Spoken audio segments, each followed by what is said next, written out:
When I try to explain what's going on, I get told I'm lazy, that I'm making excuses to get out of chores, that I just don't want to help. Am I just making a fuss? Endometriosis isn't just a bad period. It's a whole body disease that impacts at least 1 in 10 females at birth. And yet, most go years, sometimes over a decade, without a diagnosis. It's misunderstood, it's under-researched, and it's often dismissed as, just a reproductive issue. This podcast is the space for the real talk. The stuff we whisper about and cry about and scream about, and the small wins that we celebrate along the way. We are here to connect, to get honest, and to share what we're learning as we navigate life with endo together.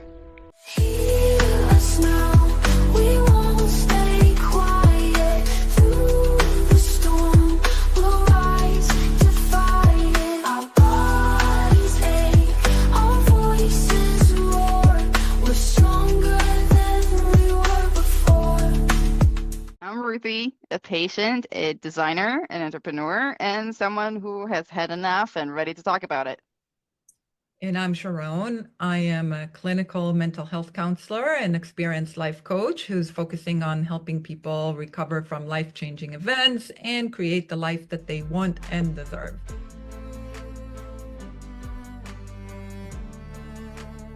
Hi, Sharon. Hi, Ruthie. I am so excited to start something new today. We got a letter in from Mel, and we are going to read it and talk about it. That sounds great. I am very excited about this. It also means to me that, kind of people are engaging and they are getting something out of the things that we're putting out there. I think it especially shows in the letter we're about to read to share with all of you, because Mel is not yet diagnosed. And so I think it is reaching people that are still in this in between time, which is wonderful.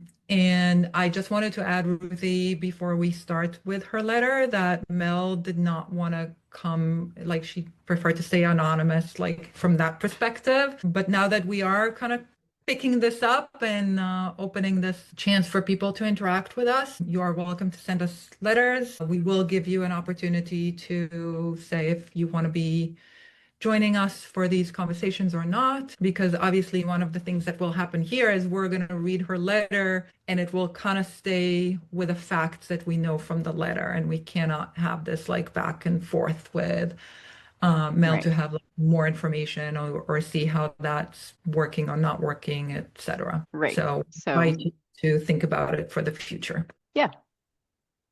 On that note, I will read the letter. That's good. Dear Ruthie and Sharon, my name is Mel, and I'm 19. I still live at home, and most days I wish I didn't. Not because I don't love my family, but because living with them while having this illness makes me feel like I'm constantly trying to prove something I can't even show. I've been in pain since I was 14.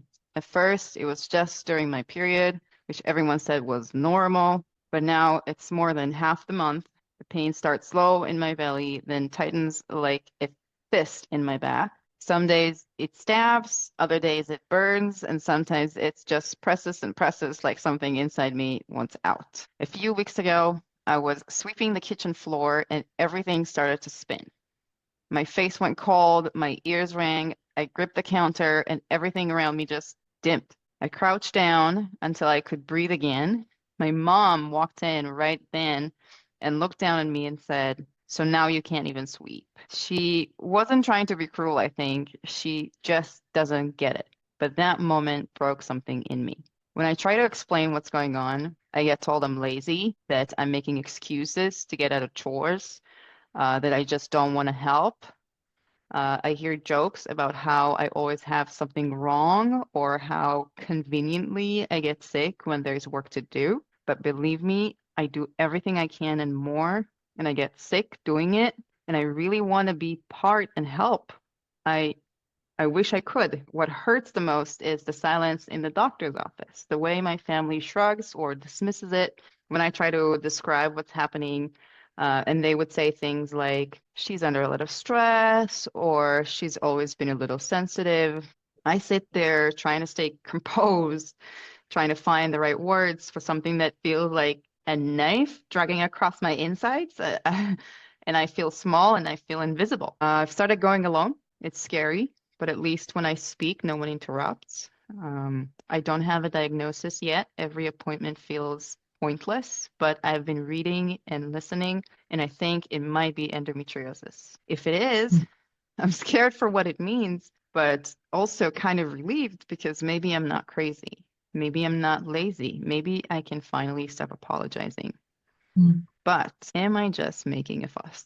Thank Mm. you for giving us the space to be heard, Mel. Yeah. I have to say, Ruthie, thank you for reading it again, kind of being hit with, all this pain and feeling alone that Mel must be feeling This heavy. this letter hits hard. Yeah.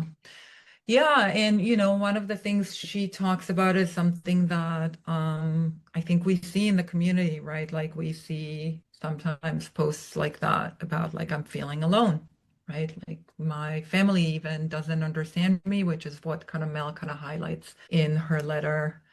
Um, and so I just want to make something really clear. You and I cannot diagnose, right? Like we Right. don't know if this is what Mel is struggling with. And so Mel, honey, like you still gotta brave that like process of getting to a diagnosis with your doctors. So I just want to make this very Yeah. clear.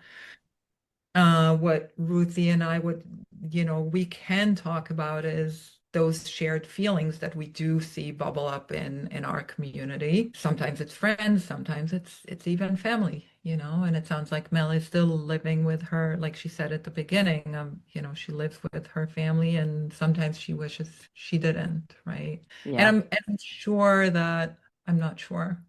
I think that that is out of frustration, right? I think it's just kind of shows how much she feels disconnected and alone. Alone in there. It's so sad, living with family at home and still being so alone. Yeah.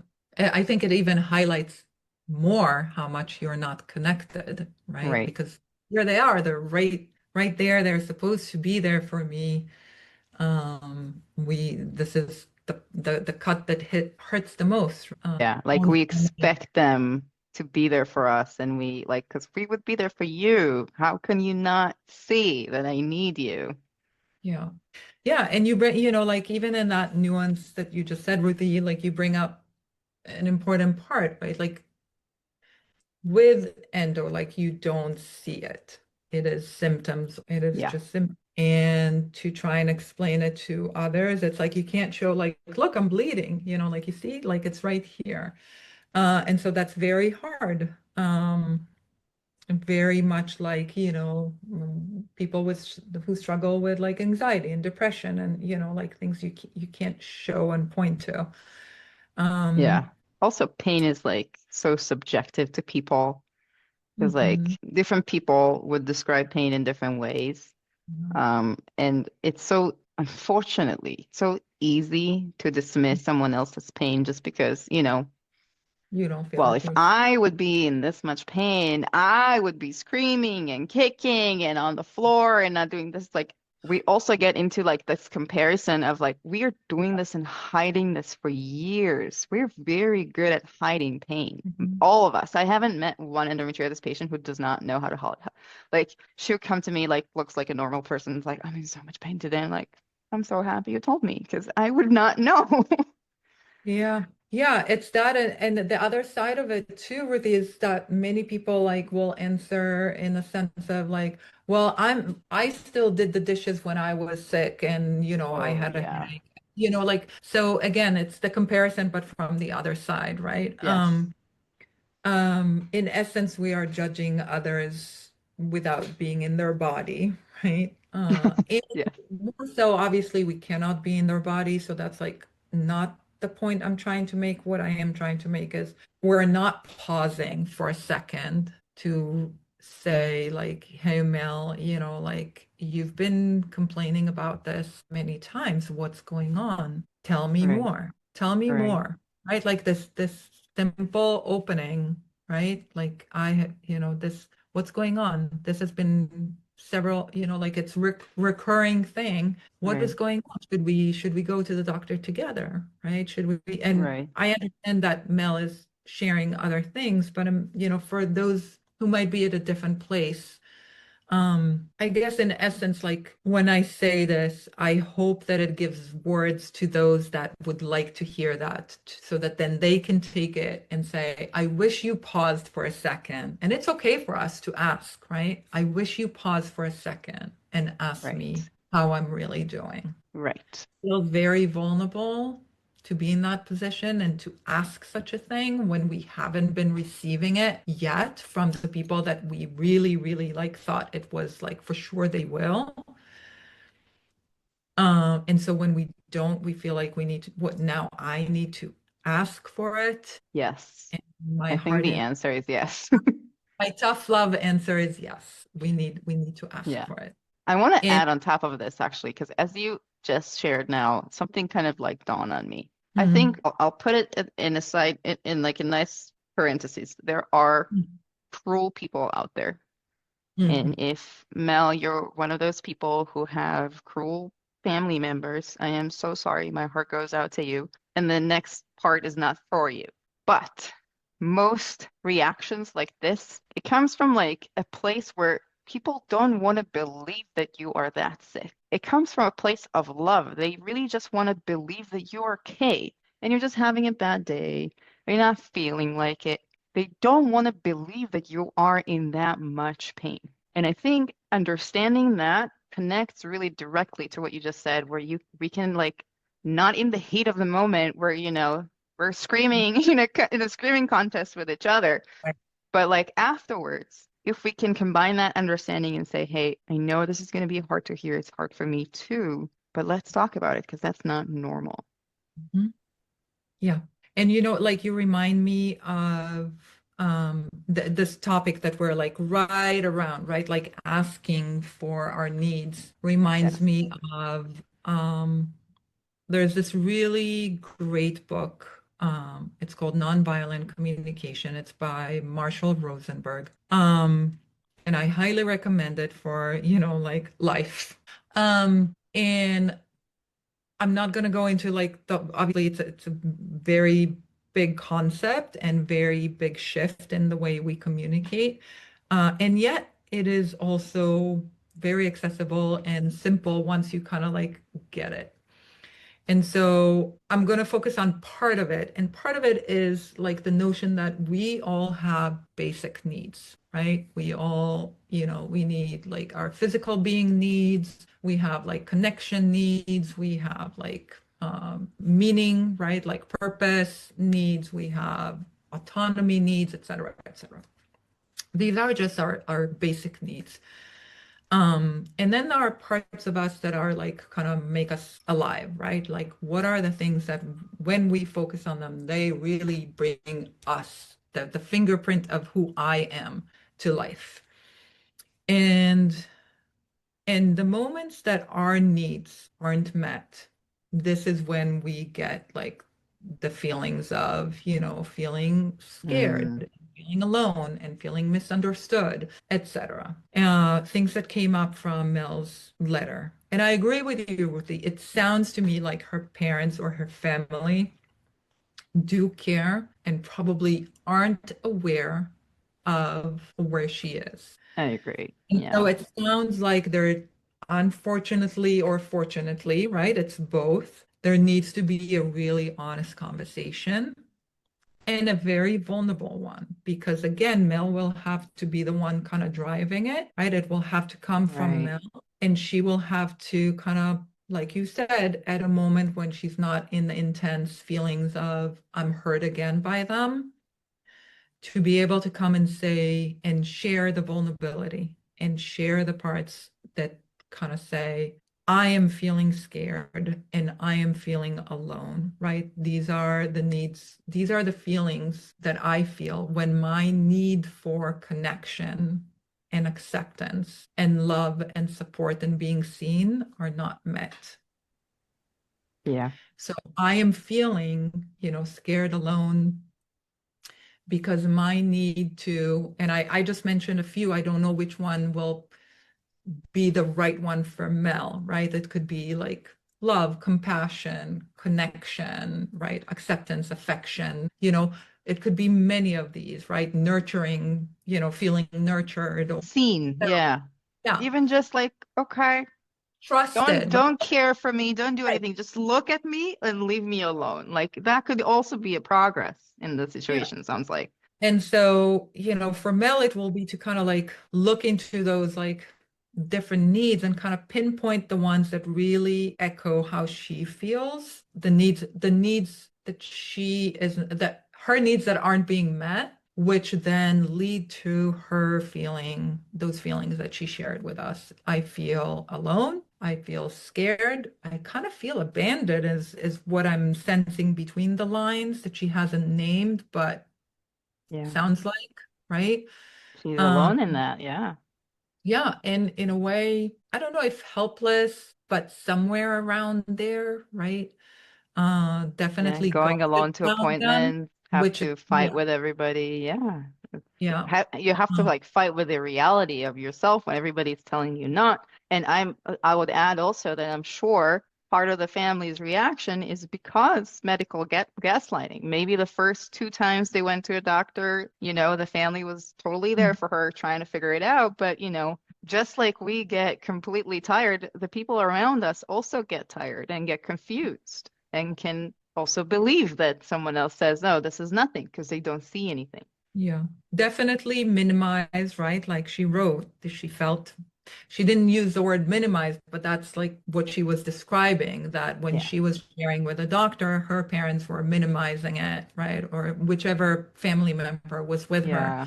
was minimizing it into other kind of labels. And so definitely feeling unheard, right? Yeah.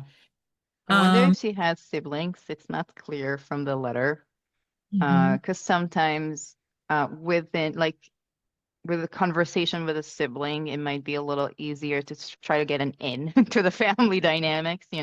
So sometimes if you have a sibling that is closer to you in age, or maybe you can potentially find like an Instagram account or like a social account to follow together, kind of like to start opening that conversation. I don't know. Again, I don't know. She's not here, so we cannot yeah. ask her if that's a possibility, but And you make me, like you give me another idea, or like you highlight another aspect, which is, many times in like therapy, something we do is kind of like role play, right? mm, Or which allows the client to kind of practice, right? And so what you're kind of alluding to is also Mel could practice this kind of conversation with someone mm, else. Even if she doesn't have a sibling, she might be able to practice it with a friend, right? So she might be able to like listen to we'll send her, obviously she'll know about this, but she can then practice with a friend.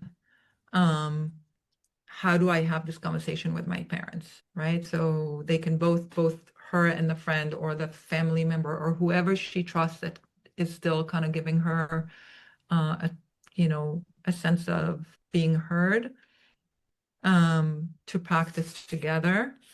That could be very beneficial. She can also, one thing that we wrote in one of our formats, or we talked about, was about writing out your script, right? Like really write everything you are going to say. So you have time on your own to kind of like, and Mel, please look into nonviolent communication as a resource that could definitely help to kind of help with this. How do I structure my sentence so that I own what I'm saying? I own how I feel.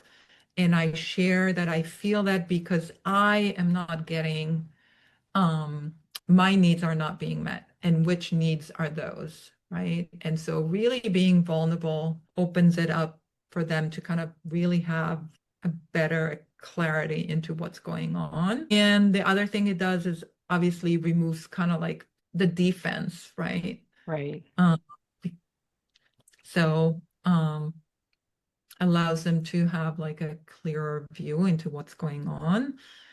And that's as we actually, I want to highlight that nothing that we said about this conversation actually talks about the symptoms, right? We're talking about Right. how it makes me feel when you don't listen to me or when you don't believe me, right? Mm, And that's even before having the conversation of how scared I am of this pain and what it could mean, right. which probably is, Ruthie, like you're saying, in the back of their mind of her family that they would rather not go there either Not because no. there's something more serious going on, right? Yeah. Yeah. And I think to pair all of that conversation, and if there is really like, an understanding and a little bit of like, okay, let's try again, it would be a good idea to go to a specialist now. Because if you Mhm. do suspect that you have endometriosis and your insurance allows you to just go to a specialist, that's your next step. So, Yeah. Mel, please check out the yellowhub.org for the map of specialists. This is the only community sourced resource where all of the surgeons were highly recommended by other patients who had surgery them. And hopefully you'll have a better experience and you'll get some answers very soon. But for family members of, other patients who might be listening, Mm. even if the doctors don't know what's going on, establishing this trust that you're talking about, this vulnerability of like, I need Mhm. you to trust me when I say that something is impossible and something is so painful, I can't do X. You're correct. This comes way before we talk about specific symptoms and severity. Like ideally, and that's why we get hurt so much, right? Because we expect them to just do that naturally without understanding how terrible it is. Unfortunately, most people don't. They have Yeah. their own full lives and people who hurt them and things that happen to them and milk that's spilled on them and shit that happened. Yeah. And like this kind of highlights how important the skill of asking for our needs really is, right? And so I am happy that we got to talk about it because this skill throughout this journey is so important, Yes. right? Constantly kind of go back to basics of how do I ask for what I need? Right? This is like we're talking about pre-diagnosis, but you and I know that this goes into every step, definitely, surgery moment, right? Yeah. Um, yeah. And just all along. I And mean, all along, yeah, like you said, when your, colleague or a friend told you that they were not feeling well, this is asking, right? This is a beginning of asking um, you know, for their needs, sharing, being vulnerable. yeah. I can personally share that ever since I started asking for help, first of all, people are happily giving it to me most of the time because they're Yeah. happy to just help me. And sometimes things that I think are big are not actually so big. Like, Yeah. we're standing and talking and I feel like I need to sit down. I always feel like, oh, I'm ruining the momentum. I'm ruining the energy of standing and talking. And then so many times I'm like, okay, I'm gonna sit down and welcome to join me. And then like three other people are like, oh my God, finally. You know, because other people, they might not have endometriosis, but they're going to be happy to sit down and they Yeah. don't mind it. And, Yeah. in my head, I'm building a whole bunch of like, oh my God, what's going to happen when I ask? And then this Right. and that and that. And they don't care. We just Yeah. need to ask. Yeah. Yeah. Been a tough first letter. Yeah. And I think it gets to the heart of many. This one just gets like a different angle of how to really, with the closest people to you, with the family, before you even know what's going on, how do we have this hard conversation of asking for our needs? And I wish Mel the best of news, luck in the process, that she will feel heard by doctors. Definitely, in the conversation with her family. Yeah. And Mel, join our groups, get together. We are stronger when we are together and we are here to support each other. So we're looking forward to having you as well. Mhm. And so again, like if other people want to send us letters, we'd be happy to look at them and read them, and we'll from time to time choose something to read aloud and share with you, ask you if you would like to join us in this conversation. Yeah.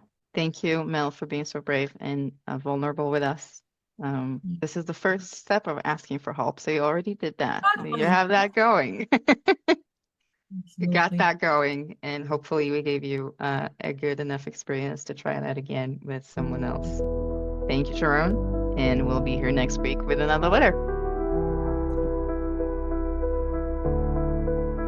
Pain is a shadow that won't let go. It grips my body and steals my glow. Silence screams behind a smile. Walking this road feels like a trial. The world can't see the war inside. The scars I carry, the tears I've cried. Doctors shrug, they turn away, leaving me to fight another day. Hear us now, we won't stay quiet. Through the storm, we'll rise to fight it. Our bodies ache, our voices roar. We're stronger than we were before. Each day's a battle, a brand new fight. Chasing answers in the darkest night. The weight of doubt, it cuts so deep. But I hold on, I will not weep. We are not fragile, we are not small. We stand together, we stand tall. Listen to the stories we need to share. A little kindness could repair.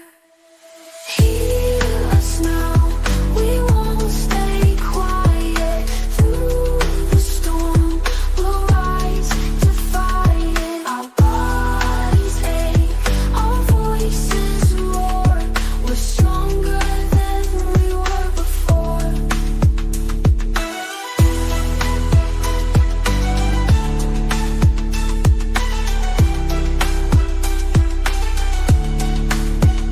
Hear us now, we won't stay quiet. Through the storm, we'll rise to fight it.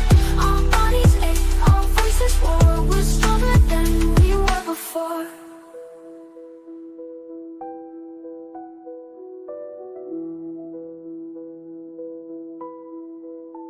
Each day's a battle, a brand new fight. Chasing answers in the darkest night. The weight of doubt, it cuts so deep.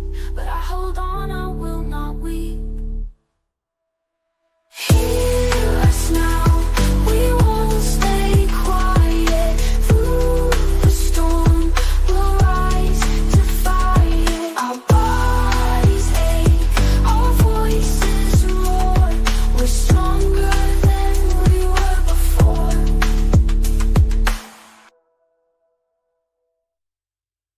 Pain is a shadow that won't let go. It grips my body and steals my glow. Silence screams behind a smile. Walking this road feels like a trial.